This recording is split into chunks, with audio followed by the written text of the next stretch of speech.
Hello and welcome to Talk from Superheroes. Hey everybody, I'm Andrew Ivimey. And I'm Diana McCullum. And you're listening to Talk from Superheroes, where every week we discuss a piece of heroic television or film. And this week on the podcast, we are talking about Dungeons & Dragons: Honor Among Thieves.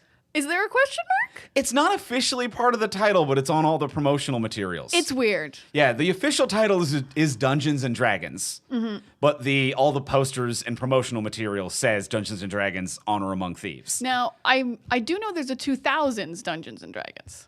But you think, like, if they're trying to avoid the legal crossover with that, You would think the little subtitle would be everywhere. so you exactly get what I'm saying. I've got subtitle questions. Yes, but it's Dungeons & Dragons: Honor Among Thieves, the 2023 Chris Pine film is what we're talking about this week. It's a new boy. It is a new boy. It's a new in theaters release. It's fresh. It just dropped. We're talking about it this week, and because it is a new boy. Anytime that we talk about a new boy, as we always call them, Guys, if you go back, I'm sure you'll find every time there's been a new released movie, we've called it a new boy. 100% of the time we've called it a new boy. But anytime we talk about a new boy, we always give you a spoiler-free review. So in case you're on the fence about seeing it, or maybe you just want to taste before you do go see it, whatever your reasons might be. I'm not trying to justify your own life to me. You know why. Yeah. You know. You got it. You know. So whatever your reasons might be, we're going to give you a spoiler-free review. Then once you hear the theme song kick in, that's when we're going to enter the spoiler-filled section of the podcast. Before we even get into the spoiler-free review, we want to let you, our wonderful fans, know, or if this is your first episode ever, welcome. You will become a fan, I presume.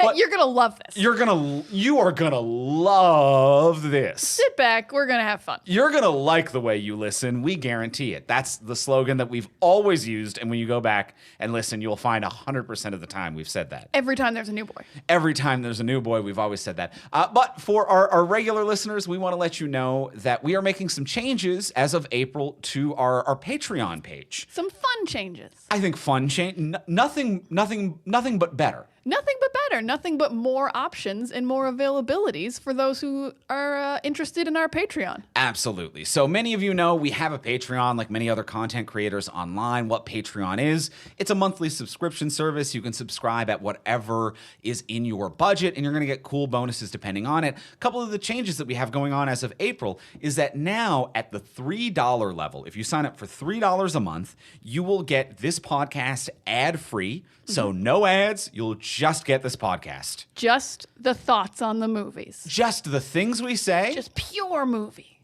Oh, unfiltered movie, no ads. So $3 a month, you will get ad-free. As well, you'll also get the episodes a little bit early.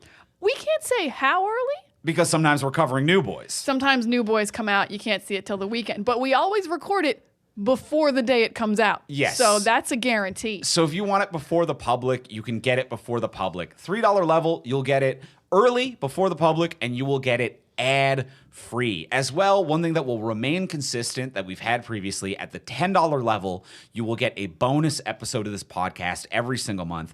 Now, if you're already at the $10 level, or if you're planning on doing the $10 level, those $3 bonuses, they will fold in. So if you're a $10 patron, you will still get the episodes early. You will still get the episodes ad-free, but you will also continue to get access to our monthly exclusive Patreon episode.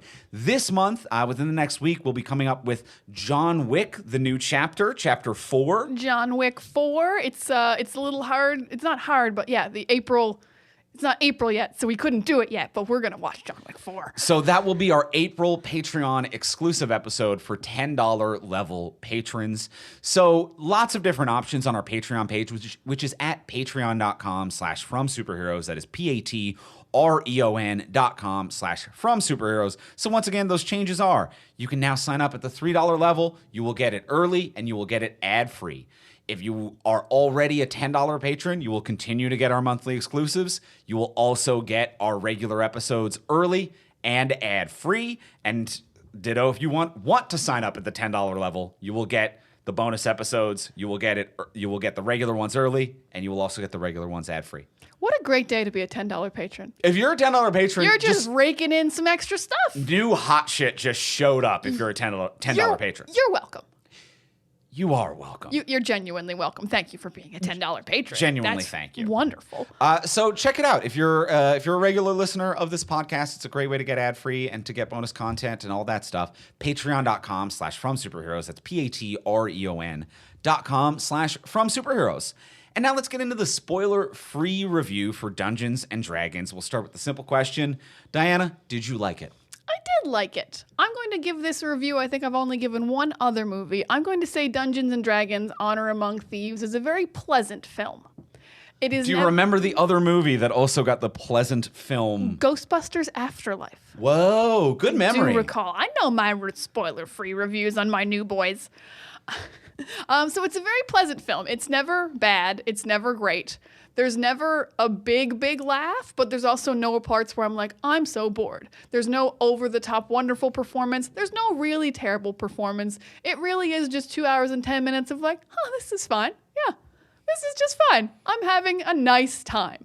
It's 2 hours of having a nice time. There's like a good friendship enough happening, nothing that is groundbreaking. There's a fun enough story happening, nothing that's groundbreaking. It's all just incredibly pleasant. It's fun to look at. It's not great to look at. There's a lot of middle sliders happening in Dungeons & Dragons Honor Among Thieves. And this is maybe a bad thing. I don't have a lot more to say about it at this time. Interesting. Andrew, did you like Dungeons & Dragons Honor Among Thieves? I do have more to say about it, but I do have a similar energy to you, which is that I think it's fine. I think it's fine. I think it's fun. I think it's fun enough. I had a good time watching it. I don't think any of it was revolutionary. None of it blew my mind.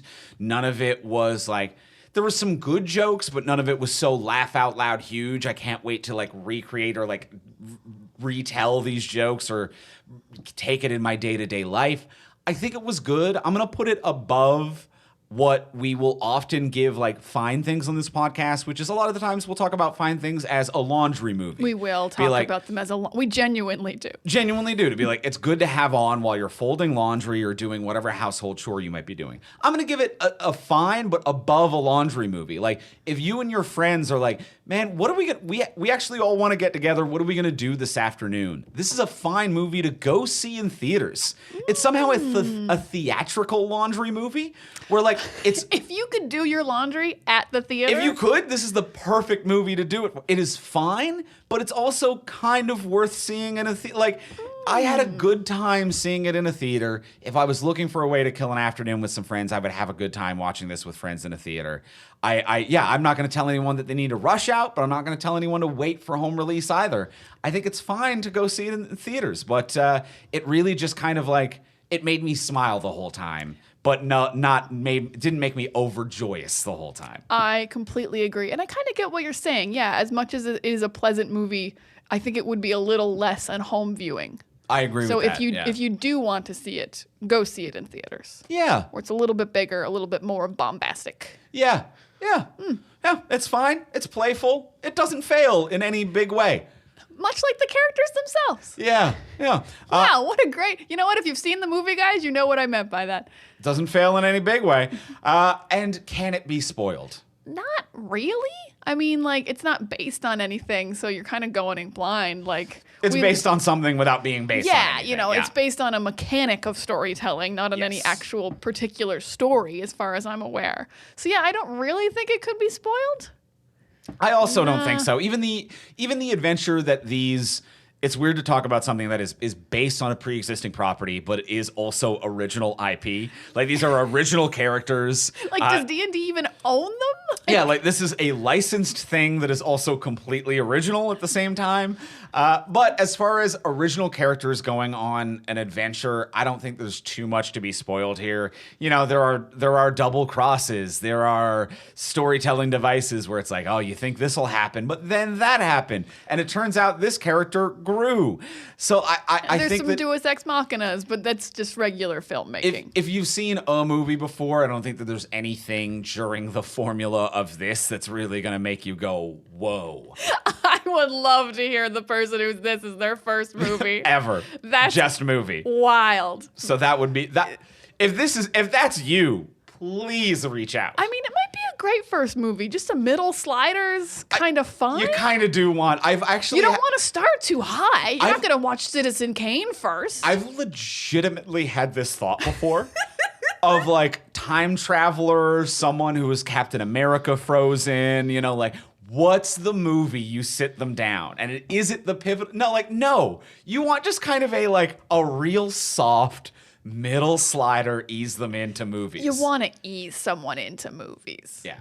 So I think that, but if you've never seen a movie before, to see this for your first one, Woo! and then somehow also listen to this podcast, please reach out. Hello, Captain America. Hello, what a unicorn of a listener. Well, yeah, so I think that we both agree it's fine and it can't be spoiled. Excellent. Yeah. Well, then let's move on to the spoiler-filled section. We will actually talk about the exact plot points. Let's talk about all of it. Let's get into the spoiler-filled section talking about Dungeons and Dragons.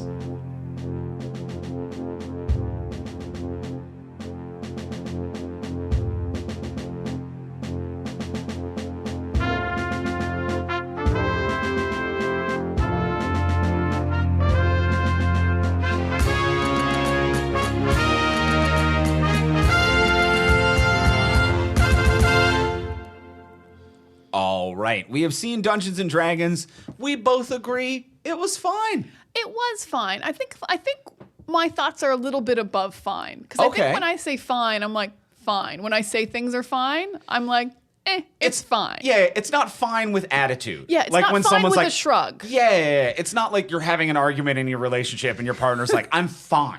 It's not It's like not that. No. It's not that fine. Yeah. But it's also not like, they're so fine. It's like... It's just like, this is fine. I'm going to stick with pleasant. I think pleasant is more of what I think this movie embodies. Why does it hit you in the pleasant? I think just it's zone? Never unpleasant. Like you were just like, there's just like not a huge smile on your face the whole time, but you're just eating your popcorn. You're like, oh yeah, there's a little bit of magic. Oh yeah, Chris Pine's like a little bit charming, not too charming, just a little bit charming. Yeah. Oh, more magic. That's cool. And like it's just the whole time you're just having a nice time. And that to me is higher than fine. Yeah, I agree with that. I think if something's fine, at least one thing was disappointing. I can agree with that, and I see what you're saying. I think that there are moments where this movie shines, and it could have shined more, but it doesn't quite have the identity that it wants to have. I think that if I were to kind of break down the fineness of it all and the pleasantness of it all, why I think it's pleasant and a fun experience is that it does sincerely feel like all of the actors who are in this movie are having a fun time filming it and are having a playful experience filming it. That even though this doesn't necessarily capture the magic of actually playing D&D, this doesn't have the magic of playing it yourself or even watching an actual play, a Critical Role or a D20 or anything like that. It doesn't have that magic to it, but it still has that playfulness to it. It still has kind of the found family bond to it. And I think also that self-referential identity as well, where not necessarily self-referential humor, but to play a D&D campaign, and especially to play it in an actual play context, which a lot of popular culture is familiar with now, thanks to things like D20, Critical Role, the Adventure Zone, and things like that, where it's like to play at Dungeons and Dragons, to play as a character, to do a story arc, you need to have a sense of media literacy and understanding of what's a character arc? What is the story arc? What are we doing? And then you can also have a meta commentary where you play with that and have fun with that. And I think that that's where this movie shines, which is, I think, Chris Pine, who is a very talented comedic actor, kind of having fun with what the normal beats of a popcorn movie is. Mm-hmm. And it's not quite the magic of actually playing D&D, but it is at least a self-aware magic of being like, hey, we know that we're telling you a story. We know that this is a band of lovable misfits coming together and going on an adventure. We know that this has been done before. We're gonna have fun along the way. And that's where I think this movie really pops. It's moments like Chris Pine being like, does anyone else want to ride next to this dude? That is the best line of the movie.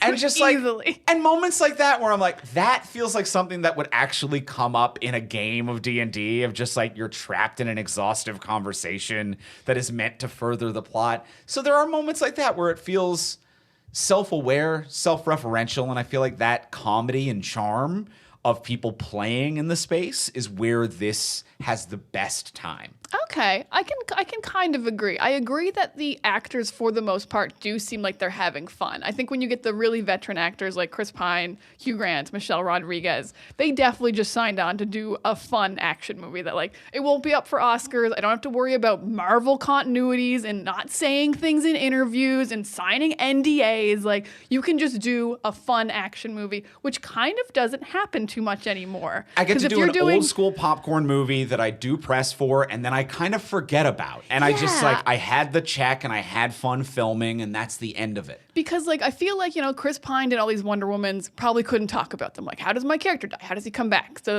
Michelle Rodriguez is even doing the Fast and Furious movies, which I think also you aren't allowed to talk about plot points for the most part. Sure. So I feel like these two especially were just like, oh, we can just tell people we're doing a D&D movie and they don't have any further questions and I don't have to hide anything and I can just do press and be like, D&D's fun. I rolled a nat 20. And that seems... I'm a bard. I'm Chris Pine. Like, just fun. It feels fun and relaxing. Justice Smith also seems like he's having a really good time with his just kind of nerdy, shy, like unconfident character. Yeah, they are having a good time. And I do think that comes across to the audience of like, we're all going to be okay. We're just here to have a good time. Yeah. Yeah. Chris Pine might as well have looked us in the eye at the opening of the movie and been like, we're all going to have fun. Everybody relax, Everybody he says. Don't have to worry about end credits. There's no Easter eggs. There kind of is for D&D, but like not even really. Yeah. There's no Thanos that shows up. Everybody calm down. We're just having fun for a little while. We're just having fun. This is a one-off campaign. We're all having a good time. It's just a one special episode. This is a one-shot campaign. Yeah, you don't have to tune in next week. Yeah.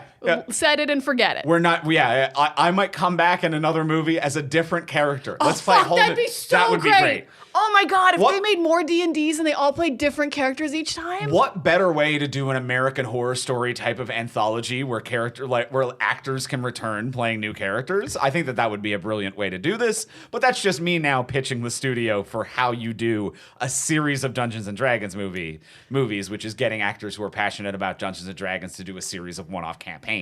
It's crazy that Vin Diesel's not in this, right? It's truly insane. Like Michelle Rodriguez is. Yeah. And not Vin. Guys, if you don't know, Vin Diesel fucking loves D&D. Vin Diesel fucking loves it. He loves that shit. He got Dame Judi Dench to play it on Riddick. Yeah. Like on the set of the Chronicles of Riddick. To be a fly on the wall the day that Vin Diesel and Judi Dench are playing D&D would just be too much. Just be too much. Yeah. So, yeah. But I do have like weird thoughts about this just because it's like D&D is a way to tell a story. It's not a story itself. But I will say this movie still doesn't give me D&D vibes a lot of the times. I agree. Yeah, as much as it is, we have a bard and we have a sorcerer and we have a paladin. Like as much as it is like all the pieces, like if there were a board, it is none of the feeling of when we watch D&D. Like Vox Machina feels like D&D because when you watch Vox Machina, I can see, oh, you failed that roll. Yeah. Like when in the Vox Machina storytelling, even though I don't watch Critical Role, so I didn't watch the actual live play, but we like the cartoon. So when I watch Vox Machina, I'm like, oh, okay, you went to do a stealth attack and it didn't work. You failed a roll. I don't know if there's any points in this movie where I was like, oh, you failed a roll, or I know like what attack you just did, or like this is a boss fight. Yeah. There are no moments where I'm like, oh, this is this part of playing D&D. Other than like the characters themselves. It removes the beautiful alchemy of chance. Yeah, there's not a lot of, as much as there is like ex machinas, like, oh, we found a staff that makes portals. There's not like, I came up with a brilliant, crazy idea. The closest is the portal into the vault.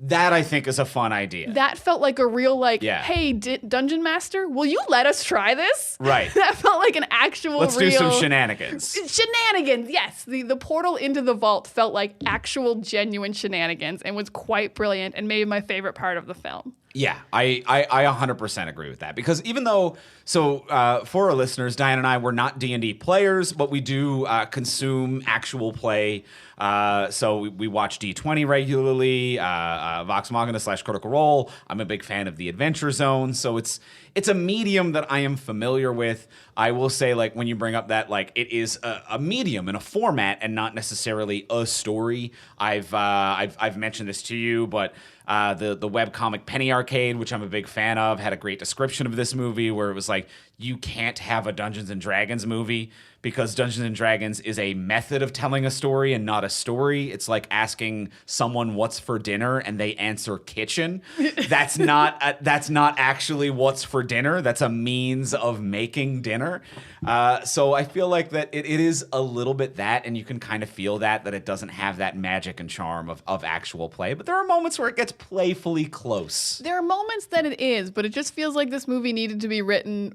Like, I feel like if I had to write a Dungeons and Dragons movie alone, especially, and not based on a live play, you would actually have to, like, roll some dice and be like, oh, I failed that one. Like, I think that would be, like, the fun, real way to do it. And I think that is part of the interest of actual play and of Dungeons and Dragons and of that element of chance, where it's, like, being maybe underprepared and, you know, rolling a nat 20. And, like, you shouldn't be good at this, but you just were great at this. This one time, you nailed it. Or perhaps being the best lockpicker in the world and then rolling ones for 4 turns and never being able to unlock a door, and that makes it miserable, and that's the fun and the charm.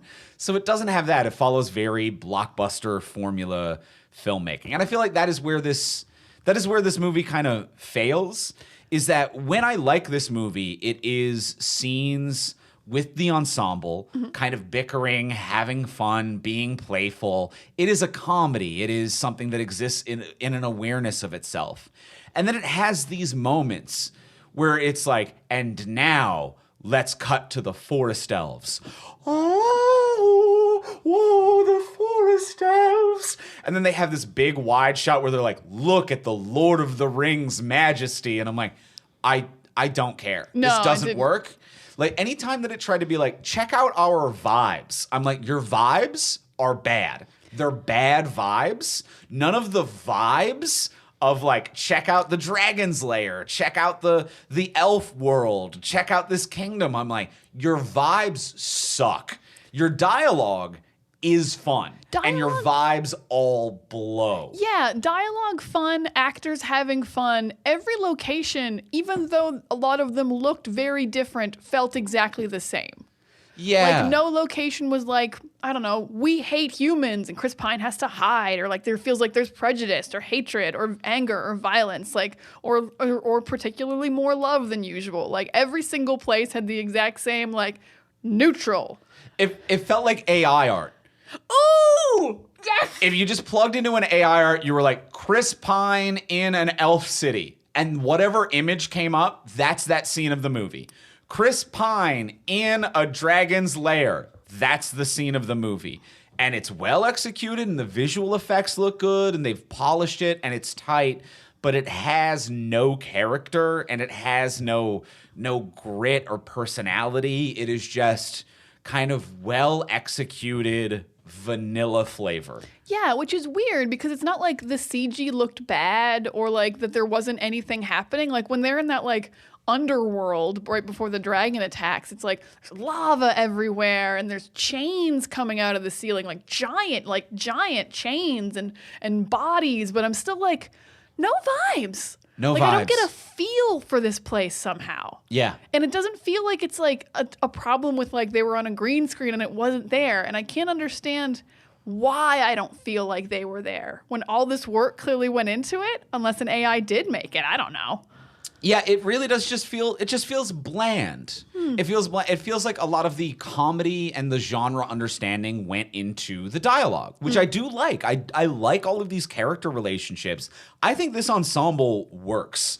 And I want to kind of circle back to the ensemble in a second, but I would say that, like, a lot of the writing just doesn't work worldwide. They haven't built a world. No, it doesn't feel like this movie was written and directed by anyone who was like, what's funny about where elves live? And there's nothing, and they didn't make anything funny. They didn't even make anything that's a set piece worthy. There's nothing charming or existent about any of the world. And it's Dungeons and Dragons. It's the biggest world building sandbox you could imagine, and no fun was had in there. But I do think that all of the characters work with one another to the point where I'm like, I actually don't think anybody fails. Like, I like Chris Pine as Edgin, Holga, who's Michelle Rodriguez, Regé-Jean Page does a fantastic job. Justice Smith, everybody, Sophia Lillis as Doric. Everybody works. I think everybody works in this ensemble. I think everybody works. I think other people work better. I have some reservations on the ensemble. Lay it on me on the ensemble. I will lay it on you. I don't think Justice Smith and Sophia's romance is anything. Yes. Simon and Doric. Yeah. They want it to be, but they don't really have any chemistry, and I don't believe it at the end that they might even have a date. Like if this somehow got a sequel and they were like, we definitely are not actually dating, I'd be like, yeah, obviously. Obviously, it didn't work. They're the wizard and the druid. Justice Smith plays this wizard who doesn't have any self-confidence. And Sophia Lillis plays this druid who does not remember rejecting him or even meeting him. How little self-confidence he had. And I think that is funny. That is funny. They didn't play it up quite enough for me. I would have liked it dialed to 11. Yeah. On paper, that's very funny. Yeah. So their like chemistry didn't work, but I think as a group they worked. Like Doric, like kind of believing in Chris Pine, losing faith in him. Simon worked the whole time. Him and Chris Pine and Michelle Rodriguez had like really fun back and forth. Yeah. Justice Smith is very fun. Yeah. And even like I think that Hugh Grant just chewing the scenery. Hugh Grant was like, finally, I'm gonna do a fun movie. And I think just not give a shit. I think it's been a minute since he hasn't given a fuck in a fun way, but he has a lot of playful lines of him just being like, oh, the tea is too hot. And then the scene goes about and him coming back to be like, it's scalding. It's actually really unbearable. I didn't know you were going to put your finger in it. Every little commentary on the world, even when like the pillar's too high? The pillar's too high, where he's like, let me down. This is unreasonable.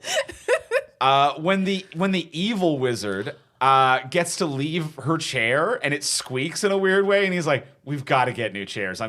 She's gone. Oh, she's gone. But he's just. I thought you were gonna say the other great moment. Never mind. But it was he was like, "Oh, Chris Pine, I don't want to see you die, so I'm gonna leave the room." Just really great delivery on that one. Hugh Grant knows how to deliver comedy. He does a great job with this, and a great job of like a grinning, shit-eating villain. I think that he really owns this character. I think he does a great job with minimal screen time, frankly, because he's not in the middle of the movie. He really shows up at the beginning of the movie as a guy who's like, I'm part of the crew. And then it turns out he's betrayed the crew to, the evil wizards.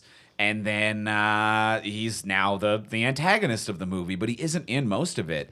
But he really owns his scenes. He owns his scenes, yeah, because in the beginning, he's in like mostly a montage where he doesn't even speak. The montage is all just Chris Pine narrating. So like he's working with very little and doing great things.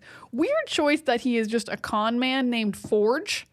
Because I would say usually D&D names that are actual names, it's like, that guy's going to be a blacksmith for sure. Right, This guy's going to fix mechanical things. A dwarf would be named Forge. Right. This is a human con man?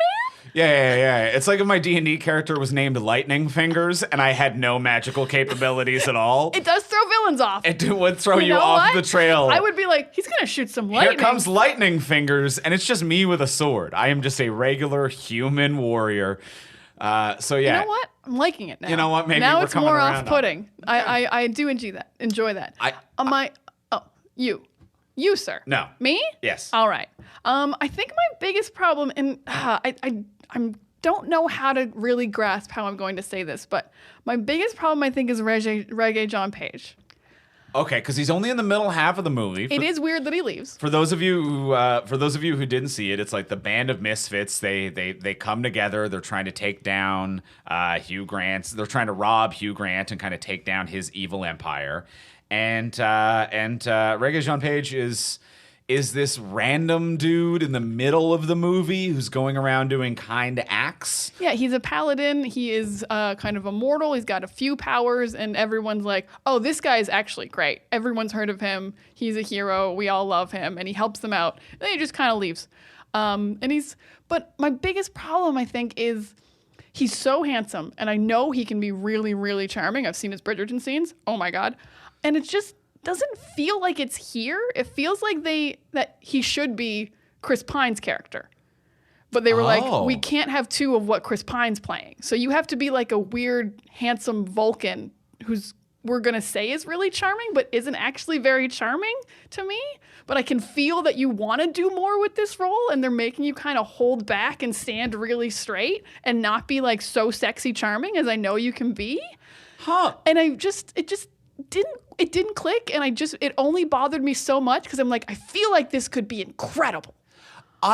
Maybe because I'm not familiar with his Bridgerton sexiness, I didn't feel that at all. Oh, if you're familiar with his Bridgerton sexiness. At no point was I watching this and being like, look at this unsexy man exist. Yeah. At no point did I think that about the way that this man looked. That would be existed. insane. That would be an insane thing to think. But I think as he was written and filmed, I didn't think he was meant to be this charismatic, sexy dude. I thought he was just meant to be kind.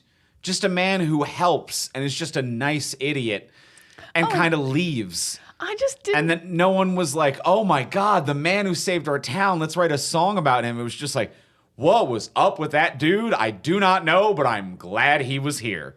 And I feel like that was kind of meant to be the vibe that he gave as he came through. I guess I just also wasn't sure what his vibe was then. Because I didn't think he was supposed to be an idiot. I got the impression because he was like 300 years old or something. I'm like, oh, you don't use metaphors because you're just too old? I don't even know what's happening here. That was kind of an overplayed thing where I'm like, we've seen this with Drax. Yeah. It's been done. This has been done a couple times of the like, I don't understand colloquialisms and it's bland. And yeah, and if he's supposed to be an idiot, I'm like, how has he saved so many people? Like he's this like everyone who's heard of him is like, oh no, he's a hero. He's wonderful. We all love this guy. But there's some visual storytelling stuff that was really charming and funny. Him rescuing a baby cat out of the mouth of a fish while the mother cat, and when I say mother cat, I mean a human-sized cat, was like, my baby.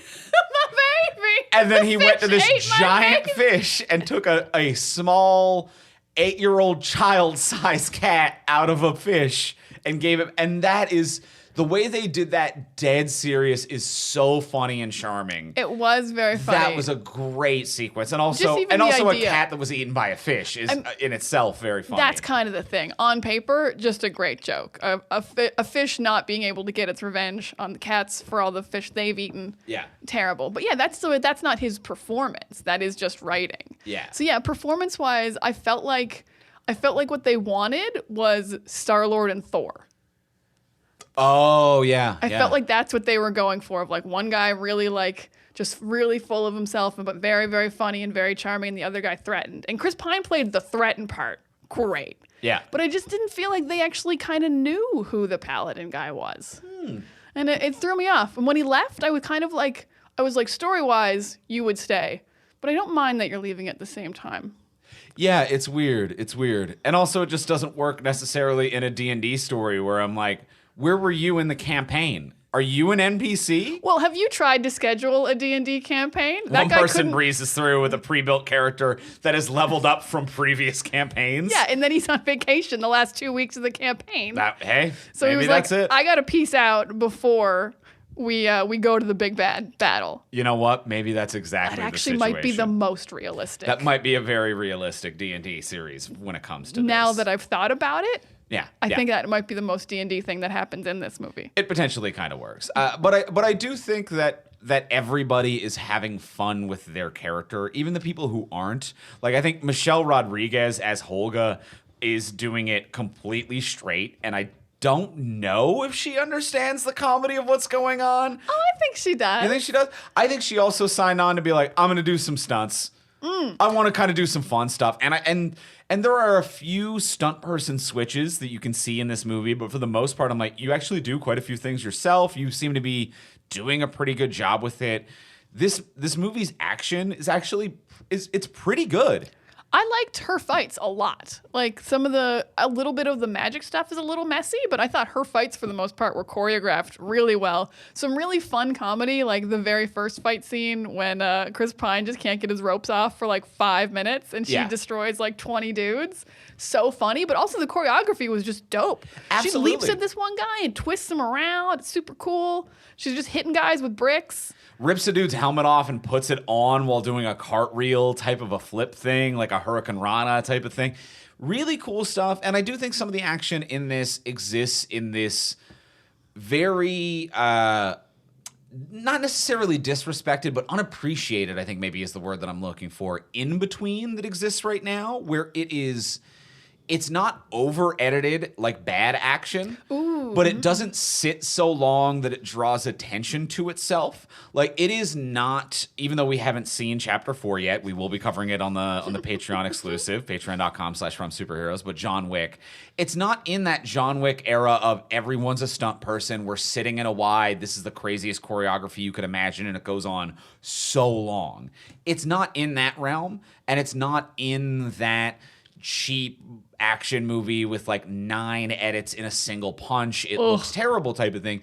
It's just in that no man's land where it's like, it's good, but it's not great. But I'm almost kind of happy to see that because I'm like, not a lot of popcorn movies exist in that realm anymore. Either they go, we have no time for the choreography and every single punch has 8 edits and you have no idea who's punching who or why, or it is a 20-minute oneer, air quote oneer, with 19 edits hidden in there, but it is a 19-minute one-take action scene. I'm like, we do need more things in between. And this actually kind of exists in that nice in-between that I think is underappreciated, but should have a place in film.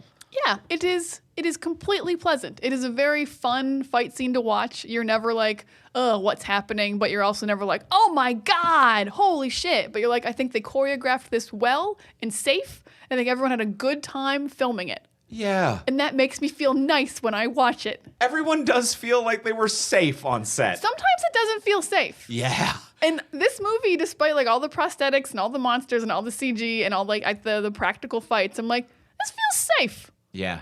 This feels good and nice. Yeah. This movie makes me feel nice. I like it. And I think a lot of the stuff looks really good too. I will say that like the visual effects, even as we mentioned, like some of the world building stuff is kind of bland.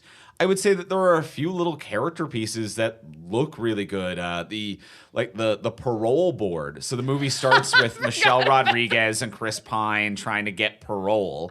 And it's a parole board of a different species, and there's one bird creature, Jarnathan. So funny. They say Jarnathan so many times. And they do a really good job of intercutting Chris Pine's backstory with him in court being like, is Jarnathan going to show up soon? He's load bearing. I need Jarnathan here. And then Jarnathan's a big bird, and he grabs Jarnathan, and they smash out of a window, and he uses the bird to fly away while they say that they've granted him parole, so he didn't need to do it. I think that was a great joke, but I also think Jarnathan looked good. He did look great. And so did a couple of the other creatures. There was one of the other parole creatures who I think he was like a big... kind of lizardy, a crocodile? Crocodile-y? Yeah. I don't know kind of killer croc. Yeah, I don't know what that species is supposed to be or is in D&D, but they have that show up in some of the cities later and stuff too. I think might be practical, but either way, a nice mix. It looks really good and blends into the world really well, along with Jarnathan and the bird creatures. So there's some good character work, practical and visual effects here. Yeah, there are. I actually really liked, I think my favorite was the druid's owl bear. I thought she looked cool as hell. That did look good. The owl bear looked really good. I thought the owl bear felt like it was there. It felt like it had weight. It felt like it really existed. Weight, I think, is the most important thing. I think it could easily have an owl bear that didn't have any weight to it. And this felt like, I'm like, I don't want to get hit by that, even though I think owls have hollow bones. So I don't know if you got bear bones and owl wings. I don't know what your ratios are when you're an owl bear. Right. Yeah. You probably don't want the bones. I don't know what they use, but it felt like it had weight. Like there were a few moments where when the druid turns into the owl bear, and it like grabbed a soldier and started kind of tumbling forward while doing like a head over feet tumble while carrying the soldier.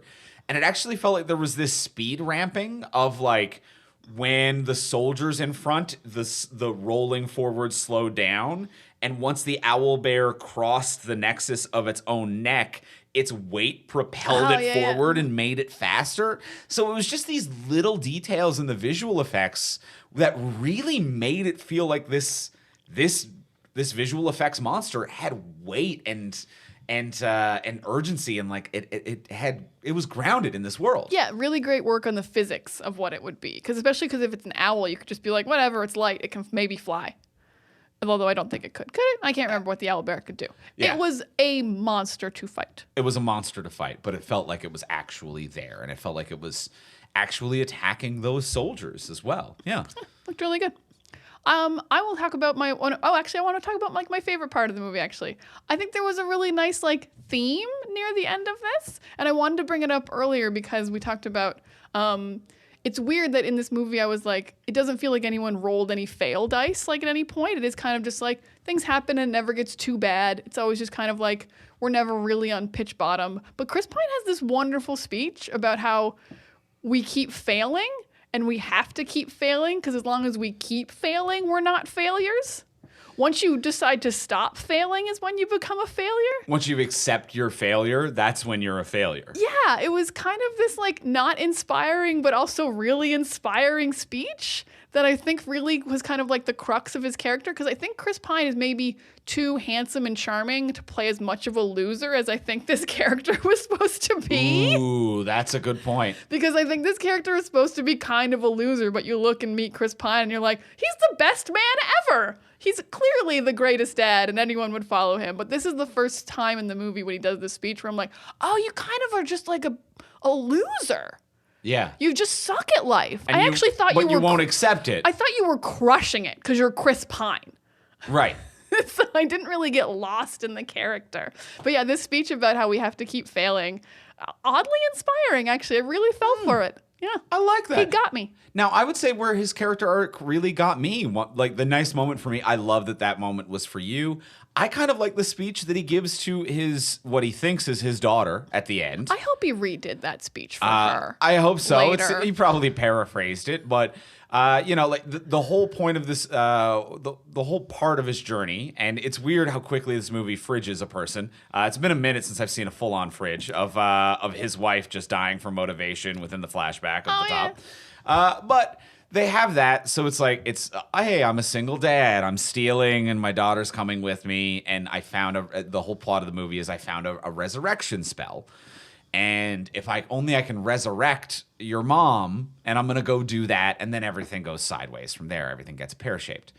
But later, when he finds his daughter, or he thinks he does, it turns out to be like the evil wizard shape-shifting, pretending to be his daughter. But he says to her, he's like, I didn't tell you because I thought, you'd be disappointed with me if I failed. But he stops and he has this moment where he's like, I realize now I actually wasn't trying to get your mom back. I was trying to get my wife back. Oh, that was because she didn't even remember her mom. Like, she considered Holga her mom. And that was a brutal, harsh truth that I feel like a lot of media does not explore, which is just, a lot of media is the idea of like, the protagonist wants a thing for their family or loved ones, and they are right to do so, and there is no misinterpretation of the scenario on their part. And for this movie to be like, no, the main protagonist, a very handsome and likable man, Chris fucking Pine, is like, no, I actually kind of whiffed it on that one. And I was actually being very selfish. And it was not about me getting your mom back, which is a thing I've been saying the whole movie. I want her to have her mom back. I want her to have her mom back. I just wanted to have my wife back. And that was like a vulnerability that's real and flawed, but in an understandable way, to be like, I get it. You want the person that you love back, and you're using your child as an excuse for that, and be like, it'd be a nice bonus. I'm sure your child would like to get to know her mother, but holy shit, like that was a big, I think, a big moment for me, and a big moment for the character arc, and a good scene. I think it was a really good scene. I agree that I think it was a big moment, because I think in a lot of movies like this, characters can have flaws, but I think those flaws are usually I made one bad decision. Right. I think those flaws are usually like, I accidentally killed someone, or like, I betrayed someone in like a moment's time. Or in this scenario, it's I trusted Forge, the man Yeah. who betrayed me. But like for your character flaw to be, I was selfish, that doesn't come up very much in a protagonist. That is very much a villain's flaws, like being selfish. So for An anti-hero at best. yeah, so for your main guy to be like, I'm a thief, but I don't hurt anyone. I'm trying to save the world at the end. For him to be like, no, I was selfish, and that's my character flaw. It's like, whoa, bold, but like so real. Yeah. So like, I think everyone watching that could be like, oh yeah, if I lost a loved one, I wouldn't be bringing them back for anyone else. That'd be for me. Yeah, That's but you just might for me. But you might lie to yourself and say it's for other people. Yeah, I'm sure she wants to meet her daughter. That's why I'm doing it. And I think they did a really good job of like these little flashbacks with his wife and like the dragonfly or whatever it's meant to be like, you've got to let it go. You just got to let things go. A really good parallel, and they also made it really cute that they were both hiding under the sheets from a dragonfly. That felt very real, actually. Yeah. A bug. A bug. Which was so funny in a world with like magic and druids, and he is like a spy, but he's like, And this metaphor of his wife being like, don't try to gotta- catch the dragonfly. You just got to open a window and let it go. And that is what he has to do at the end, which is let his wife go and save Holga, who becomes like the surrogate mother to his child in many regards. She's definitely the surrogate mother. It's weird that you don't have to let Holga go. Just Yeah. because she hasn't been dead as long? Just because your child is attached to Holga, question mark? I mean, I actually think they did a really good job with Renee J. Page's, I'm going to call him RJP. RJP has a line, which is, you shouldn't bring someone back who's been dead for a while. Yeah. Because their soul has moved on and you're going to pull them out of where they are right now. So maybe you get like 5 minutes with Holga. Like her soul hasn't like gotten past the line. And she's going to be like, no, it's cool. It's cool. I didn't see anything. No. And I think no other place. And I think Holga's story was meant to parallel that, where like Holga, when she goes back to visit her village, and her ex-husband, played by Bradley Cooper, unexpectedly. Okay, what are you doing here? Bradley Cooper with some stunt casting and a nice little part for Bradley Cooper. Little part. But her going back and being like, "How long have you had a new wife?" And him being like, "A year." Like I've lived a different life and started a different world while you've been gone.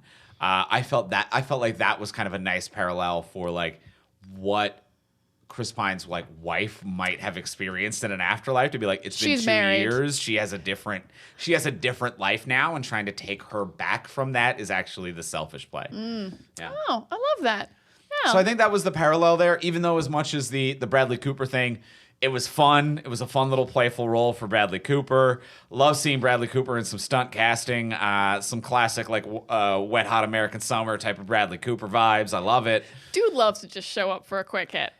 He's a great comedic actor who has accidentally slipped into an A-lister, and I feel like he doesn't even want to be there, which I feel like him and Chris Pine are in the exact same position of accidental A-listers who are like, I like making art, but I also like doing a goof, and I don't want people taking me too seriously. I think Bradley Cooper. I think Bradley Cooper is very much like that, because I absolutely constantly forget he plays Rocket Raccoon, because he doesn't do press about it. He doesn't do the press circuits. He doesn't bring it up. He's like, just let me play the raccoon and leave me alone. Yeah. I don't want to talk about it. I don't want to analyze Rocket's mind. I don't want to. Even Vin Diesel does press for Groot. Yeah. I've never seen Bradley Cooper do an interview about playing Rocket Raccoon. He's just a dude who's like, I like doing a Brooklyn accent for one gig. It's fun. I get the comedy of it, but you're not going to see me do the stuff. Yeah. So I think that So I'm glad he just is like, I will do your movie, but you better not put me in the press tour. Yeah. I will sue you. If you tell anyone, I'm going to be here. I'm done. But a meaty little role. That was one of the few moments in this movie where it felt like that was a TV show C plot. It didn't feel like it necessarily belonged in the movie. It did feel like it was like, oh, you're in a TV show, actually. Like, this is the Dungeons & Dragons television show. Ooh, I get what you're saying. Although, like, every main character did get to, like, go off on their own for a minute and do their own thing, but hers didn't really tie into stuff in the same way. Like, Justice Smith has to put on the helmet so he can use the helmet and find his own self-confidence, which is plot relevant. She didn't really have a plot relevant reason to go see her husband other than accidentally getting the stick that makes portals. But she didn't know it was a stick that makes portals. Yeah, we just really established that she has a type, and that's it. I love that she has a type and her husband has a type. Yeah. Because he's into big ladies and she's into small dudes, and they both like more than one of that. So you're like, you're just maybe fetishizing this man. Maybe, perhaps. but you also all seem real cute. Oh, yeah. You're all happy. Yeah. Everyone's having a good time. I think everyone is having a blessed I like time. that for you guys. I very much like it. Yeah, so I think that was a cute little side story, but maybe a bit of a long journey for a C plot. And here's the thing about Michelle Rodriguez's character that I didn't expect. When she died, I was crying. I also was and did not expect that also. Yeah. When she said, "Don't mourn me," something inside me cracked a little. And even as she was dying, I was like, "Oh, we're going to use the resurrection stone on her." Of course we were going to use the I resurrection saw all of the beats stone. of the story that were existing, but I bought into it in a weird way. Even though it was funny she got stabbed because that knife went into her boob, and there's just something funny about that. You found that funny, and I don't know why you found that, because it was the heart. I mean, it just looked like her boob, though. It's boob adjacent for sure. I just would stab someone somewhere else if I had to have a death scene afterwards. Dramatically, like a belly one. Yeah, I would do a belly one if I had to be dying and tell someone, "Don't mourn me." That's just me. But yeah, when she said, "Don't mourn me," and then is like upset that they resurrect her just because not because she didn't want to be alive, but she didn't feel like she was worthy of it being used on her. Yeah, tears rolling down my face. And I'm like, I felt nothing this entire movie. How did this even happen? It snuck up on you. Sneakily being affected by these characters? Yeah, I think they did sneak up on us in that one. Magic. Yeah, they snuck up on us in that scenario. I also felt similar feelings, and I feel like a lot of it was like the child as well, kind of really selling the shit out of that moment to be like, this is my surrogate mom, and I'm mourning her. So I think that there was something to that. I think even her character waking up and being like, "You wasted this on me," was like like that hurt in the chest kind of a moment. Yeah, even as you're celebrating, you're like, "Oh no, girl, have some self-worth." Come girl. on. All right, well, I think that will do it for Dungeons and Dragons. Let's go in for the close, where we ask the final question of what would you change. So now that we've discussed everything we've discussed, what would you change about this movie if you could change anything? Before we do go in for that final question, we will remind you, as we do every week, please take a moment to rate, review, and subscribe on Apple Podcasts, Spotify, Podcast Addict, wherever you might be listening to this podcast. Wherever you are listening right now, you can probably leave us a 5-star review. You could probably leave us a written review where you tell us we're nice, or we're funny, or we're handsome, or we're intelligent, or we dress nice, or we have nice voices and good thoughts. Any of those options I think are good for the review. Choose one of those wonderful options. Leave that as a review. It doesn't need to be super detailed. It can be if you would like to leave us a message, because we do read them and they do warm our hearts. So if you want to tell us more, you can. But if you want to keep your secret thoughts to your secret self, you can also just write noise or any one of the things Diana just mentioned. And that helps us move up the charts, find new listeners, and expand as a podcast. And it means the world to us. And it's a free way to support this podcast also. It's a free way. And other people see it and they're like, "Oh, they're nice. They have nice thoughts. We're they're going to get in 5 there. stars. They're going to check us out." We're going to check it out. You. And as well, if you want to support this podcast monetarily and get cool bonuses to do it, Patreon is the way to do that. And on our Patreon as well, as of April, we are now offering new options for our Patreon page. So you can still become a $10 hero level patron. And at the $10 level, you get an exclusive bonus episode of this podcast every single month. This month, we are going to be doing John Wick Chapter 4, so that will be our exclusive Patreon bonus episode of the podcast, available only to our $10 patrons. And as well, when you sign up to that level, you get immediate access to the full back catalog of all the previous episodes.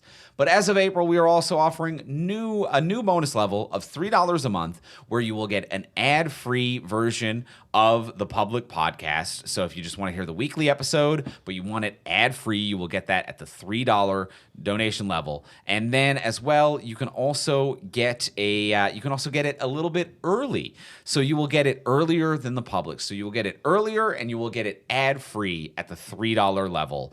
So if you want to hear the public episodes, but earlier and ad-free, $3 a month, that gets you that subscription level. $10 a month gets you the bonus episode, plus it also gets you the $3 benefit of the ad-free and the early release as well. This is all an absolute win. It's a win-win-win-win-win. It's all good stuff. $3, $10, whatever it is that you're looking for. It's all a win. And you can check it out over at patreon.com/fromsuperheroes. That is patreon.com/fromsuperheroes. And now let's go into the close. Let's ask the final question of what would you change? Diana, what would you change? My biggest change, I think this movie works structurally. I think that could have been like edited a touch tighter to maybe make the action and the comedy pop a little more. My biggest change overall, I think, is I'm going to give Chris Pine some magic. Doric is right, and he literally just comes up with plans. Like, he can't throw a punch. He has literally no magic. It is a little bit baffling. Like, I know bards are bards, but they still usually have spells, as far as I'm aware. Every D&D campaign I've watched, they have spells. So I'm going to make his loot magical, because of course it is. And that's why he has to have that particular one. He finds it in his house, so that's why they do really make an effort to let you know that he maintains that loot the whole time. One, and it would explain why he couldn't break out of prison, because he didn't have this particular loot. So I'm going to give it some magic, just because he's a bard, and the fact that he's a bard never matters. And it bothered me. Like, he would be a distraction singing, and it wasn't even really him. So, like, you didn't even need to be a bard. You can make a hologram of anyone singing. You don't have to be able to sing. I think probably I would have liked if he used, like, the power of music to get the crowd to leave the Coliseum instead of greed. Because also, like, Chris Pine's, like, a fun performer, and I love things that have music in them and make me cry and feel emotional. And I was like, where is my big musical climax, bard? Why are we not singing? So yeah, he's got a magical loot, and that's how he gets everyone to leave the Coliseum. And also he's more helpful. He's not just lying and telling people the plans. So that's my biggest change. Gonna make you a magic bard. Love it. Thank you. Love it. Like they did in, was it Wheel of Time? They tried to do that, but relatively unsuccessfully. Was it Wheel of Time, or was it the Amazon Lord of the Rings, Ring of Power?